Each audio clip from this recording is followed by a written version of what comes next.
오늘 이 시간 하나님께서 우리에게 주시는 말씀을 봉독합니다. 신약성경 마태복음 21장 28절로 32절까지의 말씀입니다. 이제 받들어 읽습니다. 그러나 너희 생각에는 어떠하냐? 어떤 사람에게 두 아들이 있는데 맏아들에게 가서 이르되 예 오늘 포도원에 가서 일하라 하니 대답하여 이르되 아버지 가겠나이다 하더니 가지 아니하고 둘째 아들에게 가서 또 그와 같이 말하니 대답하여 이르되 실소이다 하였다가 그 후에 뉘우치고 갔으니 그들 중에 누가 아버지의 뜻대로 하였느냐? 이르되 둘째 아들이니이다. 예수께서 그들에게 이르시되 내가 진실로 너에게 이르노니 세리들과 창녀들이 너희보다 먼저 하나님의 나라에 들어가리라. 요한이 의의 도로 너희에게 왔거늘 너희는 그를 믿지 아니하였으되 세리와 창녀는 믿었으며 너희는 이것을 보고도 끝내 뉘우쳐 믿지 아니하였도다. 아멘.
아멘. 감사합니다.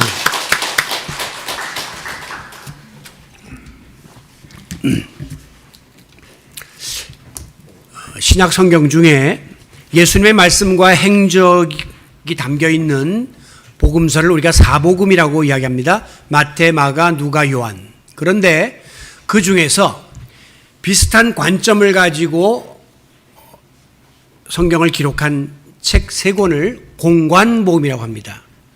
마태, 마가, 누가 이 세 가지는 공관복음이라고 부르고 있습니다. 그런데 이 공관복음 속에 담겨있는 예수님의 가르침 중에 3분의 1에 해당하는 부분이 비유로 되어 있음을 볼 수 있어요. 숫자로 따지면 한 50개 정도의 비유가 공간복음 속에 나오고 있는데요. 이것은 만약에 목사가 1년 동안 주일마다 설교를 하나씩 한다고 해도 1년 내내 그 주제로 삼을 수 있는 분량의 많은 비유가 기록되어져 있습니다. 비유라고 하는 것은 헬라 말로 파라클레토스, 파라볼레, 파라는 옆으로 볼레는 던진다, 그런 뜻이에요. 어떤 사실에 대해서 직접 언급하는 것이 아니라 슬쩍 빗대어서 말함으로 이해를 돕거나 사람들의 호기심을 자극하는 효과가 있습니다. 오늘로 말하면 예화 같은 거, 비교하는 그런 이야기들이 되겠죠. 그래서 히브리 말에서는 이 비유를 속담, 풍자 혹은 수수께끼라고 번역하고 있습니다. 자, 예수님이 왜 이렇게 비유를 많이 사용하셨나? 크게 두 가지로 나누어서 이해할 수가 있는데요. 첫째는 회중들이 잘 알아듣기 쉽도록 설명하기 위해서 비유를 쓰셨다, 이렇게 볼 수 있습니다. 당시에 예수님께서 가시는 곳마다 그야말로 수많은 군중들이 몰려들었습니다. 그런데 거기 모여드는 사람들의 수준은 천차만별이었어요. 성별, 또 연령, 출신, 또 지역, 또 지적 능력, 신분에 이르기까지 온갖 유형의 사람들이 예수님 주변에 몰려들었단 말이죠. 오늘로 말하면 교회와 같습니다. 세상에 많은 집단이 있지만 교회만큼 이렇게 복잡하고 다양성을 지닌 집단은 없을 것입니다. 왜냐하면 세상의 모든 집단은 어떠한 하나의 그 나름의 자격 기준이 있거든요. 동호회, 향후회, 그러면 그거 좋아하는 사람, 그 지역 출신, 동창회, 거기 학교 출신, 이렇게 제한된 데 비해서 교회는 아무나 와도 줬어. 문이 열려 있어가지고 누가 와도 막을 수 없고 누가 와도 받아들이는 곳이 교회입니다. 그러니까 교회 안에는 정말 천차만별의 사람들이 모여들고 있기 때문에 목회가 어려운 것이고 설교가 어려운 것이에요. 목사들이 설교할 때 어느 수준에 맞춰서 설교를 하는 것인가, 이거 굉장히 큰 고민입니다. 예를 들어서 많이 수준을 높여서 이렇게 설교를 하면 또 그렇지 못한 분들이 매우 어렵게 들려서 이해하지 못할 것이고, 그렇다고 수준을 아주 낮춰서 하면 또 좀 그렇지 않은 분들이 유치해서 못 듣겠다고 또 이렇게 나올 것이니까 목사의 설교는 전체 회중의 중간 수준에다가 포커스를 맞추고 하는 것이 가장 좋다라고 신학교 때도 배웠어요. 특별히 당시에 예수님의 말씀은 그때까지만 해도 종교 지도자들로부터 들어보지 못했던 아주 참신하고 어떤 때는 충격적인 내용이 많았습니다. 그러다 보니까 회중들에게는 생소했지만 또 새롭게 다가오게 되었겠죠. 그래서 예수님은 누구든지 다 이해하기 쉬운 그런 비유를 통해서 예를 들어가면서 하나님의 말씀을 마치 스토리텔링, 이야기하듯이 들려주신 것이에요. 옛날에 탕자가 있었어. 근데 이 아들이 아버지 재산을 미리 다 달라고 해가지고 먼 곳에 가서 사업을 한다 그러다 다 말아먹었네. 그래서 할 수 없이 나중에 배가 고파서 먹을 것이 없으니까 돼지 주엄나무 열매를 먹으면서 사는 비참한 신세가 되었어. 이렇게 사느니 아버지 집에는 먹을 것도 많고 아버지가 나를 다시 받아줄까? 그래서 부끄러운 마음이지만 용기를 내서 집을 향해 갔는데 웬걸 아버지는 매일같이 나와서 아들이 오나 보다가 저 멀리에 거짓골을 하고 오는 아들을 보고는 막 맨발로 달려와서 그를 부둥켜 안고 소를 잡아서 잔치를 베풀고 난리를 쳤단다. 그런데 큰형은 그걸 보고 왜 나는 집을 잘 지키고 아버지 말씀 잘 들었는데 돼지 한 마리도 안 잡아주고 저 동생은 나갔다가 돈 다 쓰고 온 놈을 저렇게 환대하느냐고 비판했단다 하는 그런 이야기를 예수님께서 들려주시면서 아무리 큰 죄를 져도 다 우리 아버지는 받아주신다. 그리고 먼저 믿는 자들이 그렇지 않은 사람들을 손가락질하고 원망하는 것은 옳지 않다. 이런 메시지를 거기에 담아서 전달했던 것이죠. 밤에 찾아온 친구의 이야기, 밤늦게 문을 두드리니까 강청하면 하나님이 다 들어주신다. 불의한 재판장의 이야기, 어리석은 부자, 생명은 하나님께 달려있음을 알아야 한다. 달란트 비유를 통해서 충성된 종을 하나님이 원하신다. 선한 사마리아 사람의 비유를 통해서 사랑을 실천하라. 이런 것들을 가르쳐 주신 것이죠. 그러나 때로는 금방 들어서 잘 알 수 없는 그런 좀 어려운 그런 내용들을 예수님은 비유를 통해서 말씀하시기도 했습니다.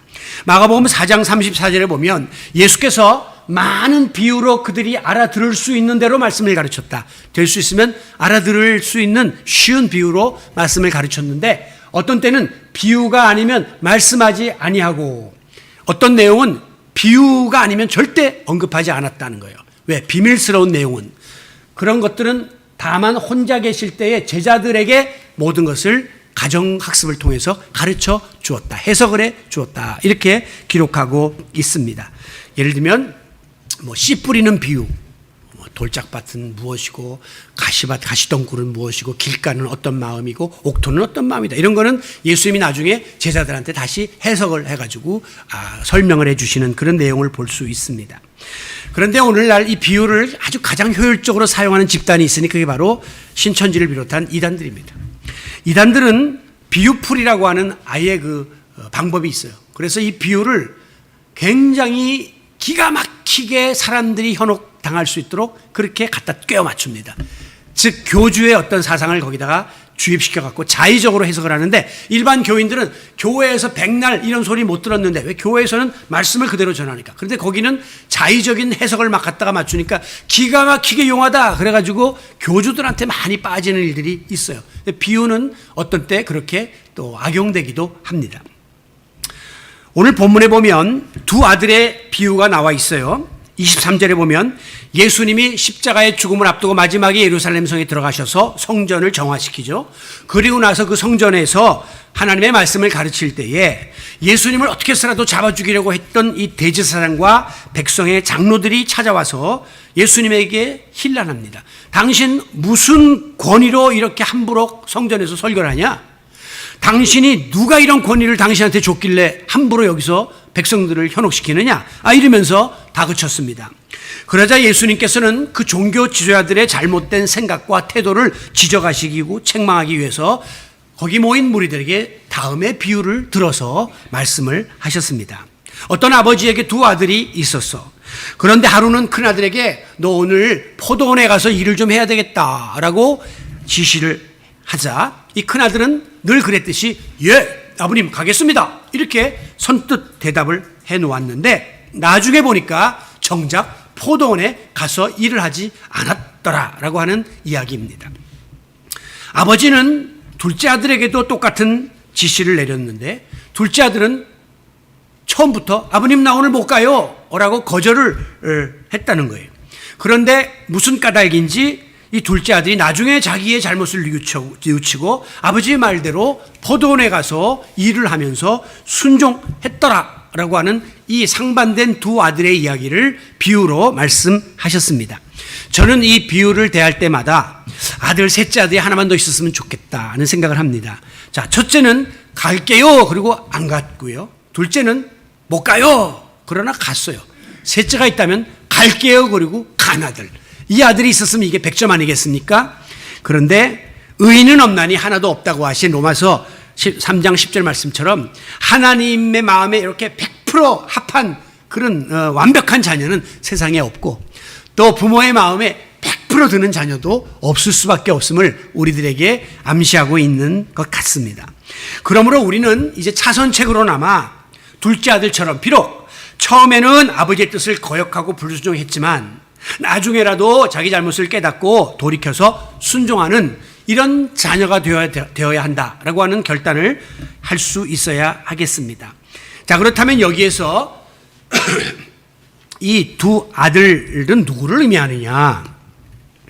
먼저 맏아들은요, 당시에 이렇게 율법을 강조하고 하나님 말씀 잘 듣는 것처럼 항상 아멘 아멘 하던 그러나 정작 예수님이 전하는 복음을 거부하고 예수를 핍박했던 바로 그 종교 지도자들, 대제사장, 서기관, 바리새인, 장로 이런 사람들을 뜻하는 거죠.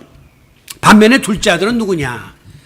처음부터 안 가겠다고 이렇게 거역했지만 뒤늦게나마 잘못을 깨닫고 하나님께 돌아온 마치 창녀나 세리와 같은 죄인들. 그러나 회개하고 다시 주님을 영접한 이 사람들을 지칭하고 있는 것입니다. 예수님은 무리들에게 이 둘 중에 큰아들과 작은아들 중에 누가 아버지 뜻대로 했느냐라고 묻자 당연히 둘째 아들입니다 라고 무리가 대답을 합니다. 그러자 예수님이 말씀하시기를 내가 진실로 너희에게 이르노니 31절 세리들과 창녀들이 너희보다 먼저 하나님의 나라에 들어가리라.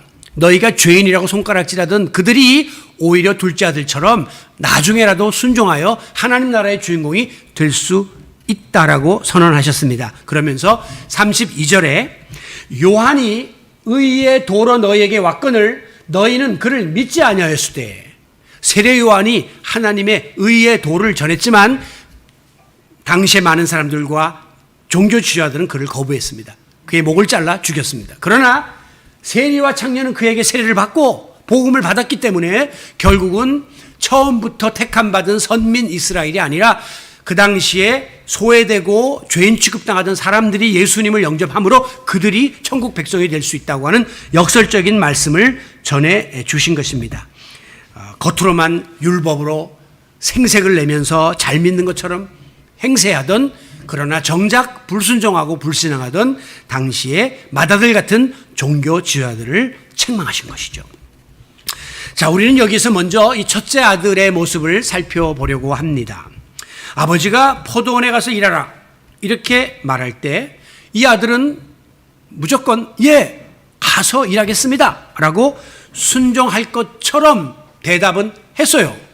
그런데 그 뒤에 기록된 말씀을 보니까 마음속으로는 일하기 싫은 마음이 가득했습니다. 그래서 나중에 보니 포도원에 가지 않고 빈둥빈둥 노는 불순종의 자세를 보여주고 있어요.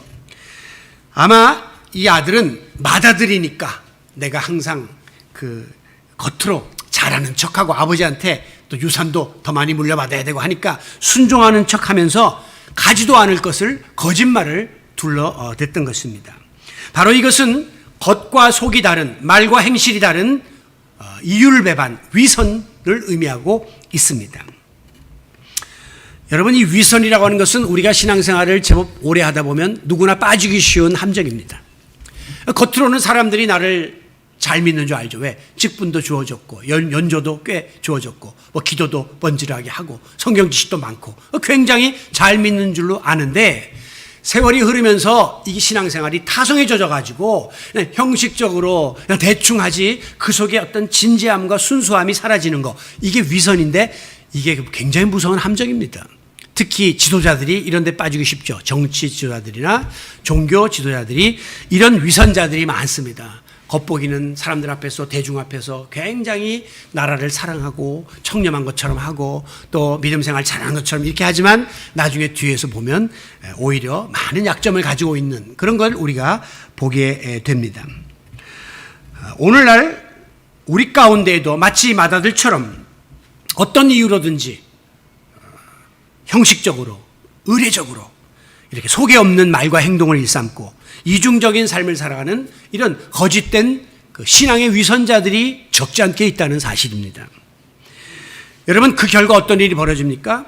말은 예 하고 말은 좋게 하는데 행위가 따르지 못하니까 그리스도인들의 신용 등급이 최하위로 떨어지고 또 목사들의 그 신뢰도도 다른 타종교의 성직자보다 떨어지는 그런 결과들을 가지고 나타내 보이고 있는 거죠. 예수 믿는 사람 그러면 당연히 세상 사람보다 더 바로 살려고 애쓰고 더 잘 살려고 애쓰니까 그들은 100% 믿을 만해 라고 하는 보증수표가 되어야 하는데 오늘날에는 목사다 그러면 색안경을 끼고 보고 교인이다 그러면 고개를 절레절레 흔드는 일들이 벌어지고 있단 말이죠. 왜 그러냐 했더니 아이고 내가 경험해 보니까 믿는다는 사람이 안 믿는 사람보다도 못해 라고 하는 그런 부정적인 관념이 머릿속에 박혀버리고 말았기 때문입니다. 그 이유가 뭡니까? 겉과 속이 다른 말과 행동이 다른 위선적인 생활을 우리 그리스도인들이 일삼았기 때문에 그 대가를 지금 지불하고 있는 것이 아니겠습니까? 여러분, 우리가 신앙생활을 하고 교회생활을 하면서 잘 믿는 척, 거룩한 척, 사랑하는 척, 열심히 있는 척 이렇게 하면 안 됩니다. 말만 앞세우고 겉으로 신용을 하면서 속에 진실성은 결여되고 말과 행동이 다른 이중적이고 위선적인 껍데기를 뒤집어 쓴 자들이 되어서는 아니 되겠다라고 하는 겁니다. 그야말로 경건의 모양은 있는 것 같지만 들어가 보니까 경건의 능력을 상실한 그런 교회가 돼서는 안 되는 거예요. 오늘날 교회가 건물도 크고 사람들 많이 모이고 큰 일들도 많이 하니까 굉장한 것처럼 보이지만 속에 들어가 보니까 연기만 자욱할 뿐 불씨가 없는 그런 생명력을 잃어버린 교회와 공동체가 되어서는 안 된다고 하는 것입니다. 예수님이 굉장히 사랑이 많은 분이었는데 예수님이 가장 미워하고 저주했던 사람들이 있습니다. 그들은 바로 바리새인들이었습니다. 바리새인들은 위선적인 탈을 쓰고 사람들 앞에서 그냥 두 손 들고 기도하고 금식한 티를 내고 잘 믿는 것처럼 주여주여 하면서 살았으나 예수님은 그들을 향하여 이 회칠한 무덤 같은 자다라고 책망했습니다. 겉에는 하얀 회를 발라놔가지고 깨끗하게 보이는 그런 무덤이었지만 그 속에 들어가 보니까 온갖 썩은 시체와 썩는 냄새와 구더기들이 들끓고 있는 겉과 속이 다른 그런 모습에 대해서 예수님은 그들을 경멸했고 저주했습니다. 여러분, 오늘 저와 여러분은 언젠가 주님 앞에 서게 될 것입니다. 우리가 사람인지라 사람의 눈을 속이며 살 수 있어요. 어느 선까지는 여러분이 지금 속에 무슨 몸에 흉터를 갖고 있다 한들 그걸 여러분이 알 수 있습니까? 내가 보여주지 않는 한. 제가 어저께 여기에 커피팟을 이렇게 끓이다가 거기에 물을 집어넣으면서 이게 쏟아져가지고 좀 여기 화상을 입었습니다. 지금 여기가 좀 약간 불편한데 제가 이걸 설명하지 않고 보여주지 않는 한 여러분이 알 도리가 없는 거예요. 그냥 평생 말 안 하면 평생 가는 겁니다. 우리는 다른 사람의 눈을 속이면서 살 수 있습니다. 그러나 언젠가 하나님 앞에 섰을 때 불꽃 같은 눈을 가지고 우리의 폐부를 뚫어다 보시는 하나님 앞에는 모든 게 다 드러난단 말이죠. 그렇기 때문에 이 사실을 우리는 늘 두려워해야 됩니다. 내가 세상에서는 탈을 쓰고 위선적으로 살 수 있을지 몰라도 하나님 앞에 서서 다 드러나게 된다. 얼마나 부끄럽고 쥐구멍이라도 찾고 싶은 그런 상태가 되지 않기 위해서라도 우리는 늘 있는 모습 그대로 주님 앞에 서고 또 위선의 탈을 벗어던지고 신실하게 하나님 앞에 서고자 힘써야 할 것입니다. 내가 하나님 앞에 드린다 했으면 드려야 되고 섬긴다 했으면 섬겨야 되고 나눈다고 했으면 나눠야 돼요. 드림, 섬김, 나눔. 내가 하겠습니다 했으면 해야 되고 안 하겠습니다 그러면 그 일을 안 해야 돼요. 그래야 우리가 언행심사간에 거짓이 없고 순전한 신실한 그리스도인이 될 수 있고 그것을 통해서 사람들에게 인정을 받고 그것을 통해서 하나님께 영광을 돌리게 될 것입니다. 첫째 아들처럼 할 것처럼 하고 하겠다 그러고 장담하다가 나중에 불순종하고 일하지 않는 이런 자가 되어서는 아니 된다고 하는 거죠. 다음으로 우리가 둘째 아들의 자세를 들여다보겠습니다. 둘째 아들은 인간적으로 보면 형에 비해서 굉장히 솔직하고 이렇게 거짓이 없는 아들이에요. 뭐 아버지가 갑자기 오늘 포도원 가서 일해야 되겠다 하는데 내가 벌써 일주일 전에 약속을 잡아놨을 수 있잖아요. 아니면 지금 내가 여러 가지 컨디션이 안 좋아서 일할 형편이 안 될 수도 있잖아요. 그러니까 아버지한테 솔직하게 저 못 가요 라고 말했습니다. 형처럼 가지도 않을 거를 간다고 거짓말에 하고서 점수 달라 그러고 나중에 또 안 가는 이런 거짓을 둘러댄 것이 아니라 처음부터 안 간다고 했으니까 아버지는 안 가는 줄 아니까 안 가면 되는 거예요. 그러니까 둘째 아들은 어떤 의미에서 형보다 훨씬 낫고 또 잘못한 것이 없다고 볼 수 있습니다. 그런데 무슨 생각이 들었는지 나중에 내가 좀 아버지한테 모질게 한 거 아닌가?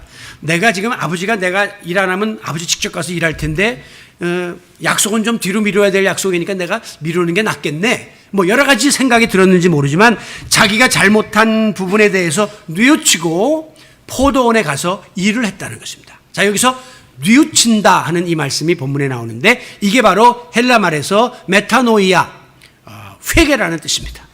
회개라는 말은 이쪽 가든 방향에서 180도 방향을 확 트는 거를 회개라고 이야기합니다. 오늘 못 가요, 일 안 할 거예요 했다가 아버지 갈게요, 일할게요 하고 완전히 변화된 모습을 보여주는 것이죠. 둘째 아들은 얼른 생각하면 아버지가 문제지 왜 내 형편도 안 물어보고 무조건 오늘 일 가라 이렇게 말한 것이니까 나는 괜찮아 이렇게 자기 합리화를 할 수도 있습니다. 또 분명히 나는 아버지한테 못 간다고 말했으니까 나는 잘못한 게 없어 내 뜻을 밝혔으니까 라고 책임을 회피할 수도 있습니다. 그런데 곰곰이 생각해 보니까 아버지가 나한테 갑자기 일을 시킨 게 문제가 아니라 내가 아버지를 좀 더 배려하고 아버지 말씀을 좀 잘 들어야 되는 이 마음을 가지지 못한 것이 부끄러웠다는 사실을 깨닫게 된 것이죠.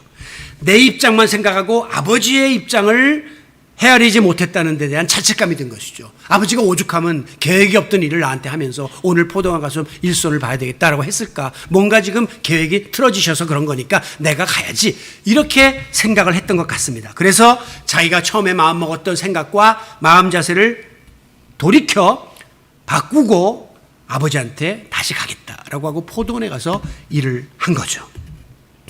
여러분, 우리가 생각을 바꾸고 마음을 바꾸면 완전히 다른 결과를 이렇게 가져올 수 있게 됩니다. 내가 가던 방향에서 180도 전환된 그런 길로 갈 수 있게 된다는 거죠. 제가 이제 우리 준수도 다음 주에 또 결혼을 앞두고 있지만 결혼한 분들에게 꼭 이런 이야기를 합니다.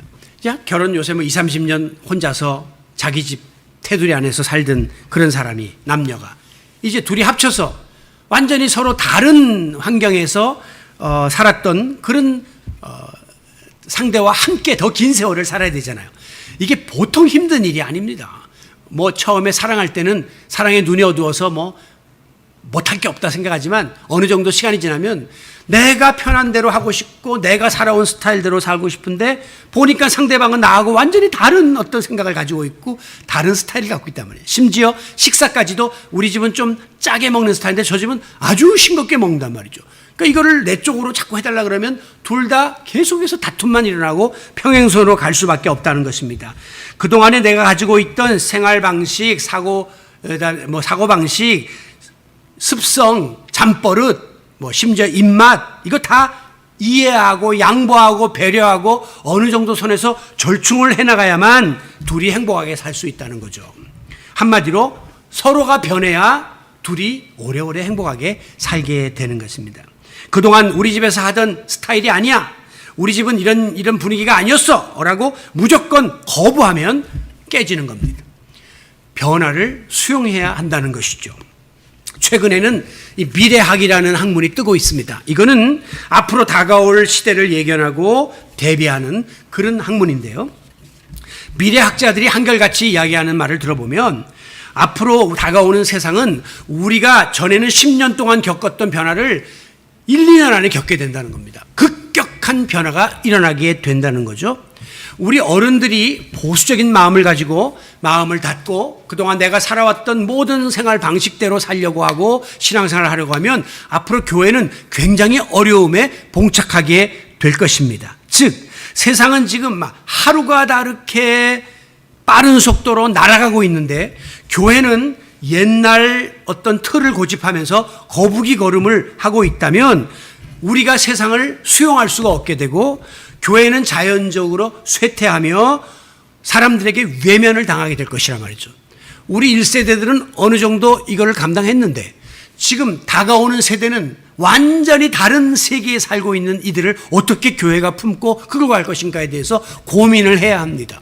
그래서 우리 기성세대와 또 기성교회는 끊임없이 자기를 성찰하고 개혁해 나가는 일에 게을리해서는 안 되는 거예요. 그러면 나중에 후라파 유럽이나 미국의 교회처럼 노인들만 천국 대기소에 모여갖고 젊은이들은 다 교회를 외면하는 자리에 나가게 되는 거죠. 오늘 한국교회가, 우리 교회가 바로 그런 하나의 위기에 지금 직면해 있습니다. 특별히 개인의 신앙생활도 마찬가지입니다. 내가 하나님 말씀 앞에서 잘못된 부분이 깨달아진다. 그러면 빨리 깨닫고 뉘우치고 돌아서는 게 상수입니다. 거기에다가 자꾸 이유를 달고 조금 있다가 내가 이거 해결한 다음에 할 거다. 안 하는 게 아니라 이렇게 자꾸 변명을 하다 보면 마지막에 돌이킬 수 있는 기회를 놓칠 수 있기 때문입니다. 우리가 하나님의 뜻에 어긋난 부분이 있으면 지치지 말고 내 생각과 행위에 결단을 내려야 되는 거예요. 칼로 그냥 베듯이 싹 끊어버리고 돌이켜야 돼요. 바로 이 영적인 돌이킴을 우리는 회개라고 이야기하는 겁니다. 지금 오늘 저와 여러분이 주일날 하나님 앞에 나와 드리는 회개 기도는 엄밀한 의미에서 거의 보증수표의 신뢰도를 잃어버린 겁니다. 우리가 이게 지금 얼마나 회개를 남발했습니까? 수십 년 동안 매일 안 하겠다 그러고 또 하고 다람쥐 쳇바퀴 돌듯이 개가 토한 걸 또 먹듯이 돼지가 씻어주면 또 뒹굴듯이 계속 헛수표를 남발하니까 이게 엄밀한 의미에서 하나님 앞에 온전한 회개를 드리지 못하고 있는 거죠, 우리가. 그러니까 회개에 따르는 역사도 나타나지를 않는 겁니다. 여러분, 이 구원받은 성도는요, 거듭난 다음에 완전히 내 생각과 말과 행위가 바뀌어야 돼요. 이전에는 내 뜻대로 살던 게 하나님 뜻대로, 내 중심의 삶이 하나님 중심의 삶, 예? 뭐 육적인 차원의 것을 추구하던 것이 영적인 차원으로, 이 땅에 연연하던 것이 하늘나라를 바라보는 삶으로 바뀌어야 이게 거듭나는 건데, 우리는 거듭났다고 말만 하지 실제 삶 속에서는 여전히 한쪽 다리는 세상에 한쪽 다리는 교회에 놓고 이중적인 생활을 하니까 무능하고 무기력하고 경건의 능력이 없고 역사가 나타나지 못하는 그런 존재로 전락하고 있는 것입니다. 구원받은 성도의 증거는 무엇입니까? 고린도전서 5장 17절 말씀처럼 누구든지 그리스도 안에 있으면 새로운 피조물이 되는, 완전히 달라져야 된다는 거예요. 이전 것은 이제 지나가 버렸고 새 것이 되는 삶을 살아야 마땅합니다. 아무쪼록 나의 생각과 마음과 행위가 예수 그리스도 안에서 변화되고 주님 닮은 모습으로 새롭게 자리매김할 수 있도록 우리는 오늘도 내일도 회개에 힘쓰며 끊임없이 신앙의 경주를 달려갈 수 있기를 원합니다. 이와 같이 변화를 가져올 수 있는 전제 조건이 회개인데, 회개에는 크게 4가지의 절차가 있습니다. 우리는 한 번에 그냥 회개가 끝나지만 이걸 슬라이스 잘라보면 4가지가 나와요. 첫째는 지성적인 회개입니다. 회심. 다시 말하면 우리가 예전에 몰랐던 것들이 깨달아지면서 내가 잘못했구나 하는 것이 느껴지기 시작하는 것이죠. 사도 바울도 과거에는 죄가 뭔지도 몰랐습니다. 자기는 의인인 줄로 착각했습니다. 그런데 예수님 만나고 나니까 하나님 안 믿는 게 죄라고 깨닫게 되었고, 예수님 부정하는 게, 그 다음에 자기는 의인이 아니라 죄인 중에 괴수라고 지성의 회심이 일어나게 된 거죠. 오늘 우리가 말씀 앞에서 말씀을 보고 들으면서 우리의 마음이, 우리의 생각이 잘못했구나, 내가 죄인이구나 하는 것으로 회심하는 이런 지성적 회심이 일어나게 된 다음에는 이어서 도덕적 회심이 일어나게 됩니다. 죄를 깨닫고 나면 내가 가지고 있던 기존의 모든 가치관이 바뀌게 됩니다. 옛날에 소중했던 것이 지금은 얼마나 헛된 것인가를 깨닫게 되죠. 과거에는 눈만 뜨면 돈밖에 몰랐는데 이 돈이 전부가 아니라는 걸 깨닫게 되었고, 과거에는 무조건 술 먹고 놀자 판으로 가고 쾌락에 몰두했는데 이것이 얼마나 허무한가를 깨닫기 때문에 도덕적인 이 회심이 일어나게 되면서 방향이 달라져요. 그래서 사도 바울은 자기가 지니고 누렸던 모든 것이 예수 그리스도를 만난 다음에는 배설물처럼 다 쓰레기통에 버렸다, 그렇게 이야기하는 거죠. 우리가 부르는 찬송처럼 주 안에 감추인 새 생명 얻으니 이전에 좋던 것 이제는 값없다. 가치관이 도덕적으로 완전히 달라지게 되는 겁니다. 그리고 지성적 도덕적 회심이 일어나면 이어서 꼭 따라붙는 것이 행위적 회심입니다. 다시 말하면 회개에 걸맞는 행위가 뒤따르게 되어야 한다는 것이에요. 보이지 않는 생각과 마음이 변화되었다, 그거는 우리가 알 길이 없습니다. 그러나 보이는 말과 행위가 달라지는 것은 우리가 증명할 수 있습니다. 저 사람 달라졌네, 말하는 게 달라졌고 행동하는 게 달라졌네.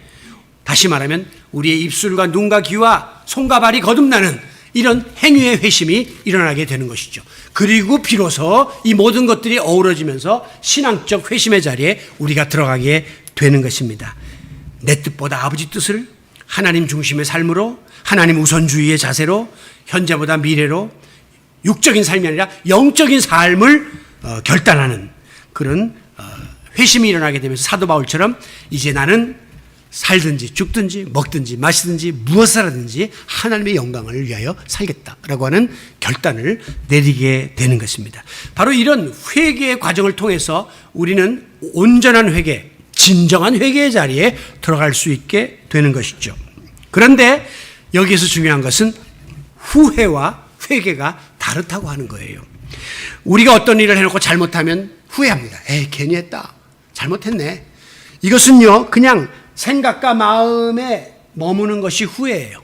그런데 우리 신앙적 회개는 생각과 마음에 잘못했다고 뉘우치는 것 플러스 그 잘못을 고치는 거예요. 다시는 그 일을 안 하도록 행위로까지 가주어야 이게 온전한 회개가 될 수 있습니다. 가룟 유다와 베드로를 보세요. 가룟 유다가 스승 예수님을 은 30냥에 팔아 넘겼습니다. 조금 시간이 지나니까 마음속에 내가 무슨 짓을 한 거야? 내가 너무 잘못했네라고 후회가 됐습니다.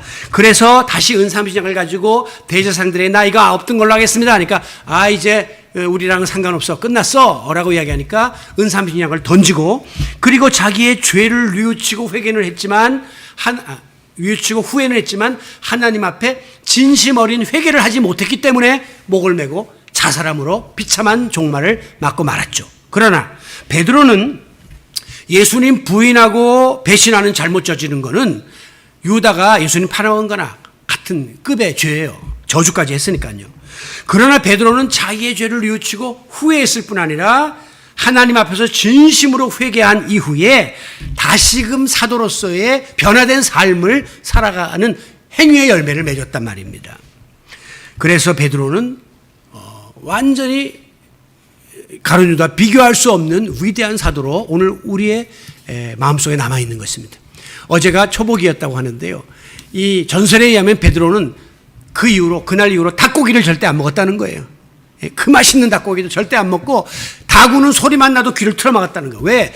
옛날에 자기가 저질렀던 그 죄, 그게 생각나가지고 다시는 내가 그런 짓 안 한다라고 끊어버린 거예요. 내가 닭은 아예 소리도 안 듣고 고기도 안 먹는다라고까지 그의 삶 속에 행위의 열매를 맺었고 자기의 잘못을 만회하기 위해서 베드로는 다른 사도보다 갑절이나 노력을 하고 마지막에 십자가에 거꾸로 매달릴 정도로 보상을 한 거죠. 자기의 잘못을 보상한 거예요. 그러니까 회개에 따르는 열매를 맺었던 겁니다. 구약에 요나가 나오는데 아시는 것처럼 하나님께서 니느웨로 가서 회개를 촉구하라 라고 명령을 내렸는데 니느웨는 우리가 원수처럼 여기는 아수르 사람들인데 저 사람들은 저주받아 마땅한 자들이지 회개하고 돌아오는 것을 이 요나는 용납할 수가 없었어요. 그래서 하나님 말씀을 거역하고 자의대로 하나님이 가라고 하는 니느웨 대신에 정반대쪽인 다시스에 가는 배를 탔다가 그만 큰 풍랑을 만나고 제비 뽑혀서 바다에 던져지고 그리고 마지막에 큰 고기 뱃속에 들어가는 그런 죽음의 자리에 처하게 되었죠.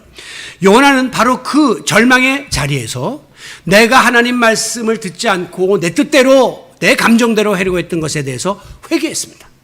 3일 동안을 그냥 통회자복을 하자 하나님께서 큰 고기로 하여금 요나를 육지에 토해내게 하심으로 요나는 다시금 삶을 얻게 되었어요. 그 이후에 요나가 뭐 했습니까? 지체치 않고 처음에 하나님이 가라고 했던 니느웨로 갑니다. 그리고 하나님이 명하신 대로 회개하라. 그렇지 않으면 40일이 지나면 이 성이 멸망할 것이다 라고 하는 사실을 선포했습니다. 그런데 놀라웠게도 왕부터 백성들이 다 이 말을 듣고 굵은 베옷을 입고 회개하기 시작합니다. 금식을 하면서 통회자복을 합니다. 하나님께서는 이 니느웨에게 내리려고 했던 재앙을 거두시는 놀라운 일이 벌어지게 되었습니다. 아수르 사람들에 대한 저것들 원수, 저것들을 망해야 돼. 그렇기 때문에 하나님이 아무리 거기 가서 복음을 전하라 나는 못해 라고 했던 이 불순종, 자기의 감정과 선입견 때문에 불순종했던 요나였지만 그것이 너무나 잘못된 것이라는 사실을 깨닫고 회개한 다음에 요나는 회개에 걸맞게 다시금 그 땅에 들어갔고 그 땅에 가서 파멸을 선포했고 그 백성들을 구원하는 회개에 합당한 열매를 맺음으로 그는 온전한 선지자로 자리매김을 하게 된 것이죠. 오늘의 말씀을 마무리합니다. 31절에 보면 예수님은 이 두 아들의 비유를 들은 다음에 누가 아버지의 뜻대로 하였느냐 이렇게 물어봤습니다. 하였느냐 이 말은 가로 열고 가로 닫고 하였느냐 행했느냐 이 말이에요. 하나님 말씀대로 누가 행했느냐 여기에 지금 예수님의 관심사가 있음을 보여주고 있습니다. 즉 진정한 회개는 생각과 마음과 말로만 그치면 반쪽 회개고 내가 잘못한 거 보상을 하는 데까지 나아가줘야 진정한 회개임을 보여주는 겁니다. 예수님은 가늠하다가 잡혀온 여인에게도 이렇게 말합니다. 나도 너를 정죄하지 아니하노니 가라. 그리고 가서 다시는 똑같은 죄를 범하지 말라. 가늠하다 잡혀온 여인에게 용서해 줄 테니까 가서 또 그런 짓을 하지 말라라고 이야기합니다. 이것이 바로 진정한 회개를 뜻하고 있는 것이에요. 잘못했다라고 뉘우치고 고백하는 것에 끝나는 것이 아니라 내가 잘못했으면 다시는 그 일 안 하도록 회개에 합당한 열매를 맺는 데까지 나아가게 될 때에 진정한 순종이 이루어질 수 있음을 보여주는 말씀입니다. 사랑하는 성도 여러분, 오늘 우리는 자칫 잘못하면 여기 나오는 이 종교 지도자들처럼 비유 속에 나오는 마다들처럼 말로는 예 하고 순종하고 잘 믿는 것 같고 믿음 생활 잘하는 것 같지만 실상은 하나님의 뜻을 떡 먹듯이 불순종하는 이런 이중적인 삶을 살고 있지는 않습니까? 하나님은 비록 세리와 창녀처럼 그 당시에 가장 극악한 죄인의 부류에 속하던 사람이라 할지라도 비유에 나오는 둘째 아들처럼 그들이 비록 하나님의 뜻을 거역하고 노 하면서 불순종하는 삶을 살았다 할지라도 잘못을 뉘우치고 돌이키고 회개하고 다시 돌아오면 하나님은 바로 그런 자들에게 하나님의 나라를 주시겠다고 약속하고 있습니다. 이 말씀은 뭡니까? 우리 하나님이 원하시는 거는요, 우리가 하나님의 뜻을 거역하면 우리를 징계하고 처벌하는 게 하나님의 목적이 아니라 잘못 깨닫고 돌아오는 것을 기다리는 겁니다. 돌아오면 내가 용서하고 너희들을 하나님 나라의 후사가 되도록 만들어주겠다고 약속하고 있기 때문입니다.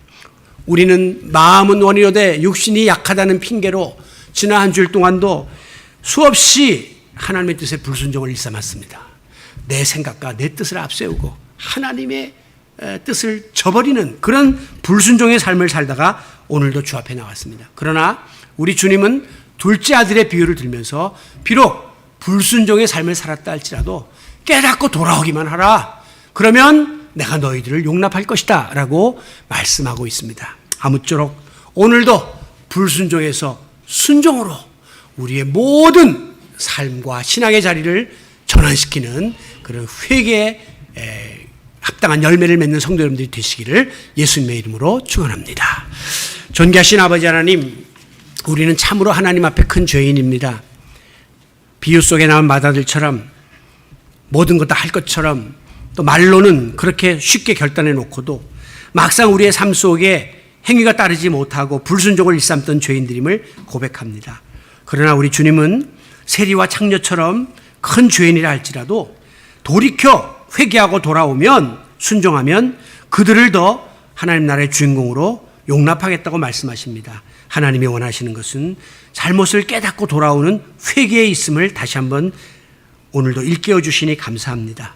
부족하고 연약하기 그지없는 죄인들이지만 오늘도 우리의 죄를 깨닫게 하시고 또 돌이키게 하시고 회개에 합당한 열매를 맺게 하심으로 불순종에서 순종으로 돌아서는 저희들이 되게 하옵소서.